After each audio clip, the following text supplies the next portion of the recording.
ကြောက်ရတယ်ဒီခဏနေ17ရက်မှာလာ17ရက်နေ့ကနေပြေးသွားတယ်ဒ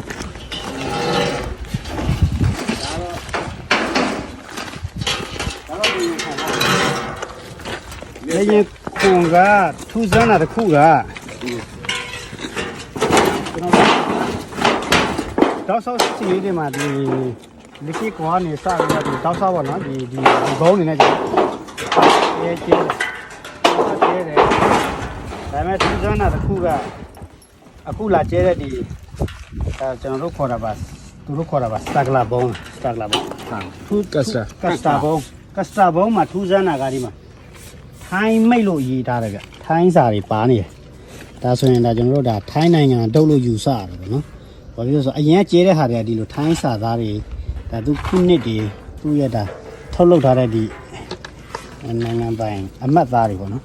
ဒါတွေကျွန်တော်တို့မတွေ့ရဘူးခုနောက်ပိုင်းမှာဒါထိုင်းကနေပြီးတော့မှထုတ်ထားတဲ့ဒါကြည်လို့ကျွန်တော်တို့ယူဆတယ်နော်ယူဆရတာဖြစ်တယ်ပြောမယ်ဆိုရင်ဒါကြည်လူပိုင်းဆောက်ပြီးလို့လည်းဒီလိုမျိုးပေါ့ဒီအာနာရှင်ဒီနည်းအောင်လိုက်ပေါ့နော်နာတိုက်စေအုပ်စုတွေက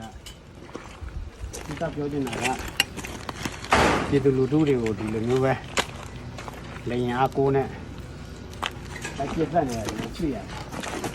မြေပြင်မှာထိုးစစ်မှာဆင်နိုင်တော့တဲ့အခါကျွန်တော်တို့တွေ့ရတာကဒီပြည်သူလူထုကိုအကြောက်တရားနဲ့ပြည်သူလူထုရဲ့နေတဲ့အိုးအိမ်စီးစိမ်တွေဆက်ကြောင်းတွေပြားကြောင်းတွေနော်ဘာသာရေးစောက်အုံတွေကိုလိုက်ကျဲတာရွာတွေမှာလူနေတဲ့အိမ်တွေမှာကျဲတာကိုကျွန်တော်တို့တွေ့ရတယ်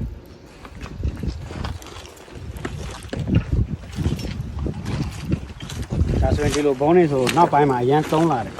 ဒီစစ်စင်တိုင်းမှာဒီလိုဘုံတွေပါဝင်တယ်ကျွန်တော်တွေ့ရတယ်ဒါခုခင်ပေါ့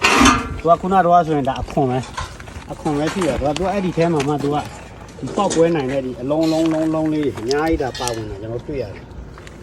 ဒါနောက်ပိုင်းမှာဆိုရင်ဒီလိုဟာမျိုးတွေတော်သုံးလာတာကျွန်တော်တို့တွေ့ရတယ်ပြီးတော့နောက်ပေါင်900နောက်ပေါင်1000ဘုံတွေကြီးသုံးလာတာကျွန်တော်တွေ့ရတယ်